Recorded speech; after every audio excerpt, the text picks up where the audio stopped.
नमस्कार दोस्तों। अन्न की असली कीमत तो सिर्फ उसी को पता होती है जिसे 2 टाइम का खाना भी ना मिलता हो। हमारे में से कई सारे लोग खाने को थाली में ऐसे ही छोड़ देते होंगे, लेकिन उसकी असली कीमत वही करता है जिसे वह बड़ी मुश्किल से मिलता हो। इस कहानी में उसी के बारे में बात की गई है, तो चलिए शुरू करते हैं। शंभू एक ठेला लगाकर काम करता था। उसके परिवार में उसकी पत्नी और 2 छोटे छोटे बच्चे थे। उनके बच्चों में एक लड़का था और एक लड़की थी। उसकी पत्नी का नाम सीमा था। उसके लड़के का नाम छोटू था और लड़की का नाम मुन्नी था।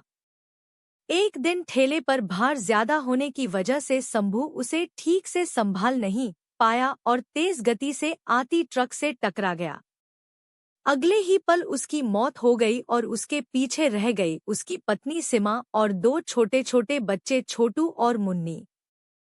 एक तरफ शंभू का अंतिम संस्कार किया जा रहा था और दूसरी तरफ उसके बच्चे भूख की वजह से तड़प तड़प कर रो रहे थे। बच्चों ने कई दिनों से पेट भर खाना नहीं खाया था।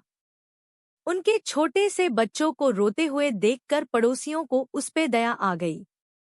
पड़ोसियों ने दोनों बच्चों को खाना दिया। बहुत दिनों बाद छोटू और मुन्नी पेट भरकर खाना खा रहे थे। वो दोनों आज बहुत खुश थे। एक तरफ लोग शंभू की मौत पर दुख व्यक्त कर रहे थे, वहीं दूसरी तरफ उसके अपने बच्चे बड़े चाव से भोजन कर रहे थे। सीमा ने अगले कुछ दिनों तक इसी तरह उधार लेकर और इधर-उधर से मांग कर अपना और बच्चों का पेट पाला। लेकिन ये सब कितने दिनों तक चलता?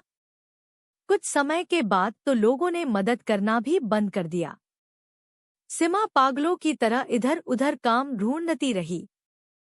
बहुत प्रयास करने के बाद भी उसे काम नहीं मिला। थक हार कर जब सीमा घर पर लौटी तो बच्चे उम्मीद से उसकी तरफ देखने लगे। छोटू अपनी तुतलाती आवाज में बोला, क्या लाई हो माँ? जल्दी से मुझे खिला दो, मुझे बड़ी भूख लगी है। छोटू की बात सुनकर सीमा रो पड़ी और उसी के साथ दोनों बच्चे समझ गए कि माँ के पास कुछ भी नहीं है। एक पल के लिए अजीब सा सन्नाटा छा गया। फिर मुन्नी बोली, माँ, ये छोटू कब मरेगा?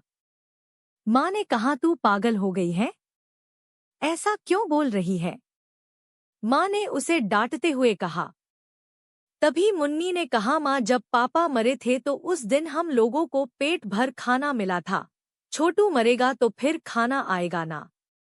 मुन्नी की बातें सुनकर माँ की आंखें फटी की फटी रही गईं। उसके पास मुन्नी की बात को कोई जवाब नहीं था। ये सिर्फ कहानी ही नहीं है, लेकिन ये दुनिया के करोड़ों लोगों की हकीकत है। थोड़ा इस बात पर गौर कीजिए, जिस खाने को हम थाली में ऐसे ही छोड़ देते हैं, उसकी कीमत को समझिए।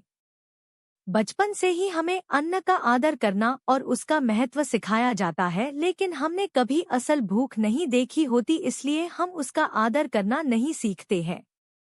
एक दिन, बस सिर्फ एक दिन भूखा रहकर देखिए और आप करोड़ों लोगों का दर्द समझ जाएंगे। इसी के साथ चलिए आज से ही हम सब प्रण करते हैं कि हम कभी भी अन्न का अपमान नहीं करेंगे। हम कभी भी खाना बर्बाद नहीं करेंगे। चलिए अन्न को बचाएं और उसे ऐसे लोगों तक पहुंचाने का प्रयास करें जिन्हें इनकी सचमुच जरूरत है।